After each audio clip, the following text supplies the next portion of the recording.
So I came by your class on Tuesday, I believe it was, virtually. Gotcha. But before that, the last time we talked, and I think we were working on turn and talk activities. Yeah. And I know I saw that going on in my visit. Some other times I've been in. So Yeah. how does that make you feel when you see the students engaged in your turn and talk? Well, the turn and talk in a virtual world would involve them putting them into their individualized chat rooms. When I do that, they all leave. They literally just, I mean, as soon as I click that button, and I've literally discussed with them ad nauseum, when I put you in these rooms, there really is no difference. It's not like I'm moving you from the space that you currently occupy physically into another room. Why do you guys leave? And of course, I don't hear any response to that. Now, that day that you caught up with me in a virtual setting, I literally had no students of my own in the classroom. So everybody was virtual. There was no opportunity to do a physical turn and talk in the physical world that we occupy. So Okay. I had the success that you've seen in person. We always discuss these things in person, and like whenever they're working, and these videos are on the Strive and on my Twitter, when they work together on these projects, they literally have to turn and talk. They have to discuss what's going on, because I don't do any of this stuff. And if you really look, like there's 30 things right here, but there are thousands of movements just on that wall alone that had to be executed in order to build that wall. And I mean, you may only see 8 tags there, but there's probably 30 things on that wall that we could mention. But in my class setting, it's like the woman that was doing my, she did one of my evals 2 or 3 years ago. She said construction lends itself to that, the communication between the kids, because like I said, I've got video upon video upon video of them literally communicating with each other as they're constructing these things. So the turn and talk is executed, I would say it's executed on a level higher than anyone else in any class on campus. I mean, besides football, because they have to, I'm not talking athletically, because they have to communicate also so they don't hurt themselves. But the proof is, like, we built these partition walls, we've taken apart floor. They have to communicate or they would literally just bump into each other and fall down. And I'm very proud of the work that they've done. I'm very proud. And they have to, and you know, that day that you mentioned Kelly or Keely, I can't remember what his name is, but and DeMarcus talking out in class, when I brought that up to him, when I brought that to their attention, they were both like, we were talking about electrical. We were literally having a heated discussion about electrical, and they were talking about this wall in particular. And that's how you learn, is a heated discussion. I would say better than most things, because there's a heightened sense of awareness and you're really communicating. You're not going, well, what does this person want to hear? You're going, well, this is what it is, and this is what I perceive. So yeah, I would say we're executing that on a high level when I have students in class. So now let's think about Tuesday's class. Yes. That I visited virtually, and I know you used a PowerPoint presentation for part of that lesson. At least when I was in there, and so from that particular class, what did you expect? What did you want the students to learn on Tuesday's lesson? Well, we've been discussing prior all the things that lead up to joisting. Just like in my lesson plan there, we've been discussing all the things that lead up to joisting. So I was hoping that they would get to that point and then go, it is a horizontal structural member, which once I corrected, Jeremiah Ireland on, he replied with what he should have come up with, and I can bring that up for you right now. It was a very well thought out thought, but unfortunately, on that particular day, I think one of them mentioned that they've been doing TELPAS and they've been doing TELPAS prompts and they've been doing this and they've been doing that, and they were just kind of, I'm starting to get those questions as the kids learn what's going on and have kind of figured out this whole virtual world that we're trying to work in, what questions they can ask and actually have some leverage with. And their question is I thought we were going to be learning about construction. And my rebut would be, well, if you can talk about construction, you can do construction. But they're like, well, we need to be in person to do construction. And we'll have these talks. I can get one of them to, talk to me, because obviously Ireland talks to me, because sometimes he'll bring up his camera and he'll be on his porch and we'll talk about his stairs and we'll talk about his deck and we'll talk about those things. So, yeah. So in that lesson on joisting, how do you know if the students, mastered what you wanted for that day? I ask them questions. Now, whether or not I get a response, just like when I asked that woman who was teaching us from Region 11, about doing lesson plans, when I asked her, how could we ensure that the students are receiving the message that we're giving, she had no reply. And I would say that she was very trepidant to say anything, because I believe, and I may be wrong, but I believe she said, we can't make them turn their cameras on. We can't make them turn their microphones on. We can't do any of those things. And at the beginning of the year, I had good response, the usual suspects, gave the usual responses. But again, as the year's gone on, they have progressively figured out, much like what Mr. Casal's, going through and has gone through the whole year. He says none of his kids get up before 11. So I feel lucky to have him here early at 8:15. That's where I'm at with it. So. Yeah, I mean, we're all experiencing that. Yes, sir. Yeah. They turn in their assignments. I do get responses. I do get people. I mean, you've been upstairs with doing whatever up there, and me and Pseudo discussed in detail, our hard hat and 32 feet per second, mathematics and all that stuff. And, it's, I would say, much like Stephanie's told me many times, it's not a pot of gold. You got a 3-hour class, it's just not a pot of gold. You're not going to just get them to giddy up for you for 3 hours. And yeah, they're ready for spring break. It's challenging. Yeah. It's challenging for all of us. Yeah. So when I watched the lesson, and I think they were kind of working on something independent or something at the time, and then you came back and you started asking questions, checking for understanding, trying to see where they were. Yeah. And then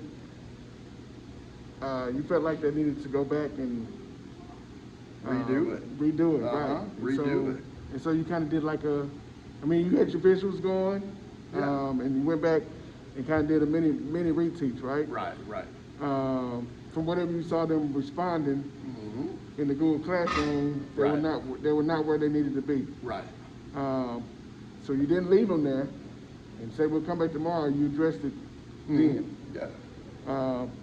Well, I would like us to look at something that can even take that deeper. Yes, sir. Called guided discourse. Okay. And it's kind of cool. I think it's something that you can learn with the students you have come in person or virtual. Yeah. And so we're gonna look at this video. I think it's like 2 minutes long. Okay. And so in this video, you'll listen for it's not a high school level, but we can still learn from it. So you listen to what the teacher is thinking out loud, what the teacher is asking, the question they ask the students, and then what are some actions that you see the students do with one another. Sure. As they're going back and trying to see what were the errors in this particular problem? Sure.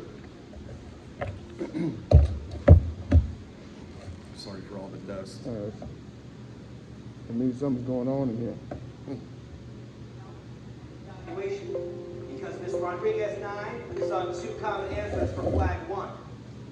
So for flag 1, we have the black, white, and gray. And I wrote in gray since I don't have the gray one. Say that's okay. So I Can you did hear that that? for each one. Oh yeah. So I've seen for Tracy black, do it. we saw a lot of one part's black. For white, 1 part white. And for gray, 1 part gray. That's the start. And then also saw for black, 1/3 black, 1/3 white, and 1/3 gray. Back to start. I see a lot of evaluation already. I want to know which one you agree with, the one, we'll call it option 1 on this side, or option 2 on this side. I'm looking to see who has great mathematical explanation in their turn to talk. Let's quickly poll. Who agrees with option 1? Who agrees with option 2? Can someone talk to me? Who wants to talk to me? Who wants to talk? Alicia, get it started. I think option 2 is right because option 2 says 1/3 and 1/3 is 1 part of 3. I agree it's 1 part of 3. And I agree because it said because we need 1 part and I disagree with number 1 because number 1 doesn't make sense because you don't know how much are you thinking. They're smart. Who would like to talk to me about That's good. So if it's, option 1? Because she said option 2 is correct. Who wants to talk to me about why they think option 1 is not correct? Eudidia?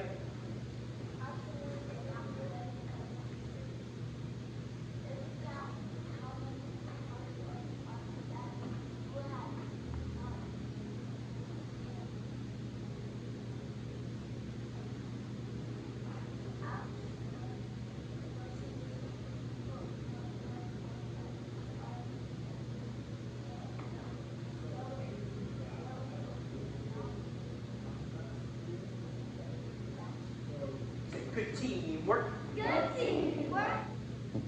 That's good. so what are some things you noticed from that short video there? Obviously, he has his class's attention because their level of understanding to be able to discuss like that is pretty high. I would say he had students in the class. They weren't wearing a mask and they weren't virtual. I would love to see some of these on our level in a virtual aspect with the same success. But I totally understand the premise of what you're bringing to me, and I look forward to having a set of students every class day like they're supposed to be next year when I can execute these things, because we do this it is such a unique year, but in previous years when I've had in-person students and been able to execute in-person instruction, we have a set of steps that we take, and the communication is implied in doing that. I execute those things. So we're in a COVID-19 situation, true enough. Sure. So let's say that we're not in the COVID-19, and what we saw in that video, what are some things? Because we know in that video that's not a COVID-19 situation, right? But when you think about that video, what are some things that you saw that the teachers doing and the students doing about it, we're going over something that was incorrect. It was something that they did that had some errors in it, and so what did the teacher do about it, and what did he have the students do to help correct that error? To check for their understanding, he provided 2 pieces of evidence. Basically, they picked which one that they thought was correct. They discussed why they thought it was correct or incorrect, and he provided feedback based on that. Obviously, he's done his job because they had a great understanding. They were able to communicate to him their thoughts on it, right or wrong, and I applaud him for it. And those are all things that just commonsensically can be applied. But he's obviously, he's got the charisma, he's got the know-how, he's got the he's got the charisma to pull off what he's pulling off.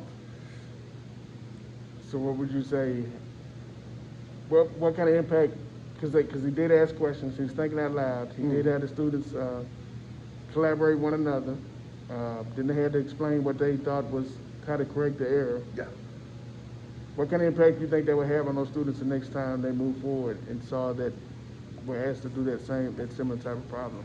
I believe it's referred to as priming, and it's a conditioning technique used, and basically every time they see him in person, I might add, because there's a big impact for the in-person aspect of what he does, their brains are literally trained to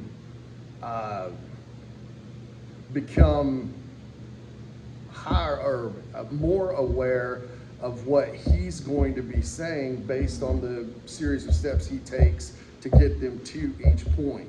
So they're gonna walk in and go, this is what he expects of me, just based on conditioning alone. It is a mental conditioning, and I believe it's called priming, and he does a good job of that. So they're mentally conditioned to walk in his classroom and know that he's gonna push them, he's gonna teach them, he's gonna show them these things, and he's also teaching them, much like I do with this wall of electrical behind you. I didn't build it, but the person that did before me made some major mistakes, and it's a really good tool because, like that other time you came in, when I had Carrie and DeMarcus and everybody in person, I was like, well, don't tell me what's right, tell me what's wrong with it. And they said, well, this can't be like this and this can't be like this. That's how you do it. You're teaching them a whole nother way to look at things. And I would say on this level in high school, it would be much harder to do that because math is so confusing anyway. You can't really show them the wrong way to do a math problem, or you're just going to confuse them. If you show them the wrong answer, yeah, I can see that, but it would get messy really quick if you were to do that at this level. So you call it priming. So let me give you another synonym that's similar to what you're talking about, and we call it guided discourse. Sure. So the guided discourse is you put something up or put 2 things up, and the guy seems to ask them like, "What's wrong with this? How do we fix that?" So what I'd like for us to do is, because that's what I was thinking about when I saw your lesson. Like, how can we? Because you went back and did a mini lesson. So what can we reteach, if you will? What could you do for a guided discourse from what they had submitted to get the student engagement on that? So so today's Wednesday, so I don't know what you got planned Thursday or Friday before spring break. I don't know how in depth it is. Yeah. I know I had your lesson plan, but do you think there's a time Thursday or Friday where you with one of your classes that you could do a guided discourse? Sure. Could come into play? Is today Thursday? Today is Thursday, so my days are my days are messed up. I would be surprised if anyone showed up tomorrow. I'm just being honest. I have no idea the day before spring break whether or not anybody's going to show up. So I would just say come in anytime and we'll try to be ready for you. The first class is 3 hours. The second class is 3 hours. So, you know, that's the best I can do for you. So, I mean, so, Online, I probably will have 7 kids in the morning online,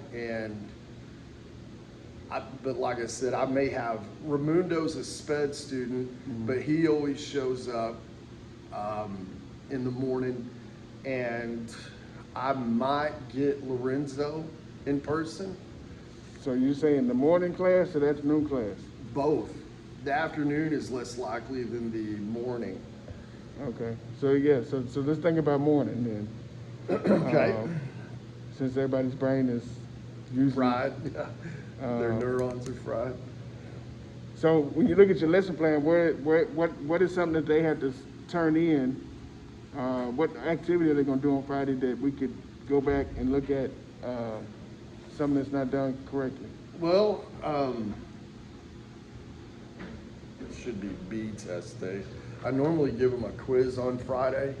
Of course, you offer wrong answers in a quiz. I always give them feedback on the quiz, just like I did the other day. I had no idea I was going to see you, but I was. So a quiz. So let's take the quiz. So how many questions on the quiz? 5 to 10. I'll probably make it 10 tomorrow. And they multiple choice, open answer? Multiple They got to choice. draw something? Multiple choice. Okay. I don't think they've mastered drawing on the computer yet.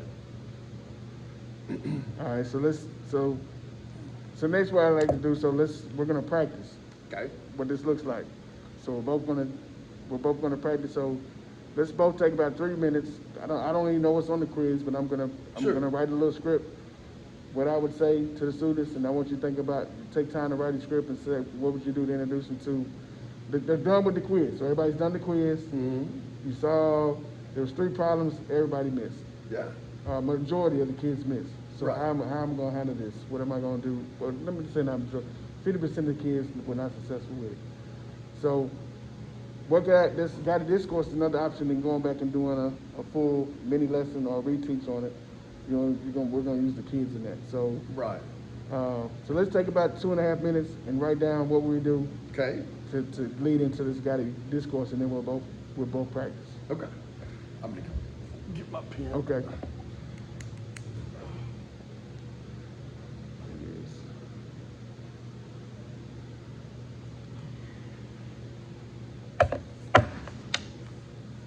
So, I'm not sure, I may be getting this wrong, but my guided discourse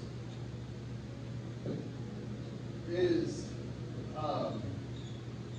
always based on my PowerPoint, because those where all the answers are. I usually point out the high points of the PowerPoint.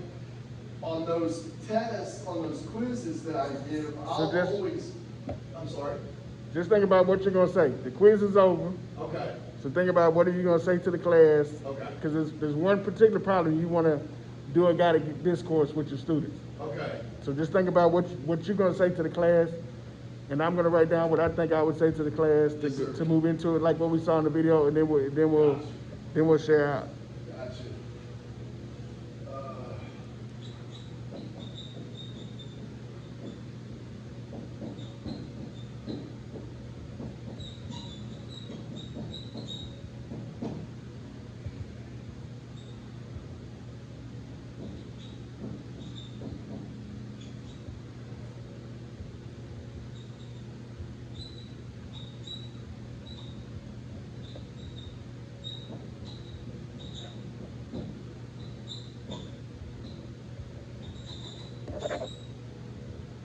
Where did Joyce go?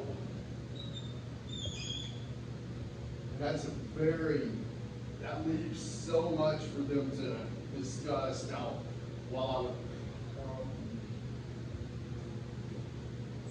I always like to put a humorous one in.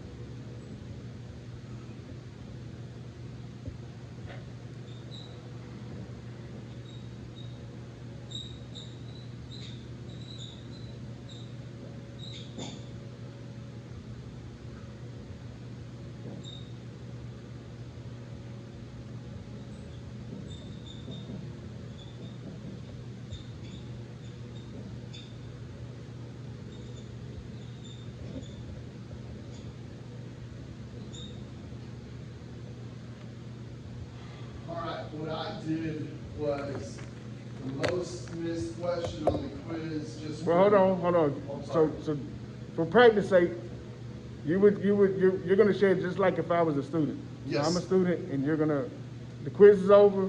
You saw deficiency on one of the problems. So we're gonna assume the classes. There's people here. There's people virtual. So you talk to us like you're in class mode. Yeah, Just intro. So we're not trying to do the whole thing, right. but maybe 2-3 minutes. How would you address this? This is the most missed question on the test, guys. After going through it, we've talked quite a bit about where your joists are going to go, per se. We all know that it's not going to be on the sole plate. It's going to be on the double top plate. What made you guys pick Mars? And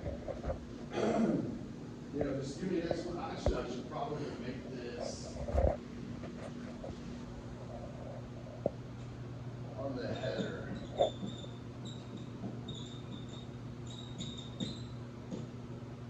What made you guys pick the header as your answer to that question? Where do the joists go? They go on the, should be double top plate, right, guys? Because the double top plate is supported by the studs, which is supported by the sole plate. The header is also supporting the double top plate, but you guys answered the header when actually we still need to keep climbing up the wall to find out where the double top plate sits. Does that make Okay. sense to you guys? It does. Yes. Okay. Yes. He's there, or no, he's not. I don't know. I don't know where he is. Yeah, he stepped in and out. Hey, Rudy, you got somebody at the door for you. Things up there. Let's go further into the header first. If I can explain to you better what the header actually is, maybe you can grasp a better understanding of the reason that the joists go on the double top plate. So here's our header. Here's our header, okay? The header supports the cripples. The cripples then go up to the double top plate. That's where we then sit the joist. So on our layout. let me ask you to take a time out. Okay? So you said like this is the most common missed problem on your quiz, right? Yes. So now you're going over it. So let me ask you this: who's doing most of the talking now? I would hope to. No, just now. Who did most of the talking? Me. The instructor. All right. So in the discourse, we don't want to be the main one doing most of the talking. Gotcha. So I don't know anything about what you just said. Okay. But let me Sure. try to do something from just listening to what you were doing. Right. Because you're right there. Okay. So you put that right there. Yes, sir. Yeah. It's called the choice, right? Yes, sir. Yeah. So class, thank you for taking the quiz. We looked at the results. 65% of us got this problem correct. So that means 35% of us were not successful. So I want us to dig into this and see where we made some errors. So I'm gonna need your input. So, got the question up. We're gonna read the question, and then I'm gonna ask you to do something with that. All right. So, where did the joists grow is the question. All right. So, first of all, I want you to just turn and talk with your neighbors and ask, what is a joist in the first place? What is a joist? Turn and talk to your neighbors. Tell me what is a joist. Come back and. I got you. Mr. Mills, what is a joist? You tell me. Sure. So my second part is, where can we go wrong? Where did 35% of our people go wrong with the problem that we have? So this time, I want you to talk to not the person on your left, but I want you to talk to the part that's on your right side and figure out, in this problem, where's potentially go wrong? So take some time, turn and talk, where could you go wrong and get this question incorrect? So turn and talk with your other elbow partner. Mr. Robinson, would it be possible for them to glean this information during the hands-on portion of my class? That's one thing. It's a huge part of what I'm missing. So if they're virtual, so you've taught this, right? Yeah. So then you get your assessment. This particular one that didn't get correct. Mm-hmm. So the goal of doing the discourse is another way of not doing the reteach yourself, but now you're getting the kids to kind of do the reteach Right. with their input. And Right. so that's the goal. That's the point of the discourse. And so either they're in front of us or they're virtual. I know it's a little different for them to turn and talk. It takes a little more time, but you get some more input on. Students can give you input on. Your camera set up pretty cool. Yeah. This. I got you. But you want to get the input on what's, for them to tell you what's wrong, then for us to tell us what was wrong. Because when we tell them that, you're only going to get the 2 or 3 kids that's engaged already. They're going to pick it up, but the rest of them are not going to pick it up as fast. Right. So the goal is to get the discourse so they can talk. And what happens is sometimes the kids explain it in a way that, I get it now. Yeah. Then whatever way we as adults say it, it'll get them, you might pick up more kids. Right. And so that's the strategy we're talking about, the discourse of going back over it to get the input of the kids, is the virtual, or the ones in person. Like, why did somebody get this wrong? What's wrong with this? I got you. What was the process? I got Where you. can somebody get wrong? And now the kids are doing it, and not us. See what I'm Cooperative saying? learning, yeah. Yeah, so I got you. that's our goal. That's the goal. And is Yeah. it challenging virtually? Yes, it is. So tomorrow's Friday, so it might not be a great opportunity. I don't know That's whatever you want where to you do. might come in. Friday, what part of your is it a double black class? Yeah. Mm-hmm. So they're here for 3 hours. so in the 3 hours, where would you? Because they're gonna take a quiz Uh-huh. at the beginning. I guess Mhm. you're gonna review whatever. I'll usually, well, like I said, I'll go over the PowerPoint for the week with them again, hit the high points, the things I think they'll need to make them successful on the quiz. They'll take the quiz, and then as they start turning them in, I'll discuss it with them, just like I did those assignments that Right. you. Yeah, you do a good job of getting the feedback. Yeah. So class starts at 8:25. What time of first and second tomorrow's the 8th. First and Yeah. second period would you say you would get the opportunity to get to this part? I give them 5 minutes extra to show up. I'd say by about 8:45, 8:50, I'll be giving them feedback. I think that's very fair. So you're getting the feedback, but now so you're saying about 8:45, you'll be into the discourse and getting the input? Mm-hmm. Okay, Oh yeah, okay. yeah. Yeah. I give them feedback the whole time because they all turn in their assignments at different times, Okay. and I use that as an opportunity to kind of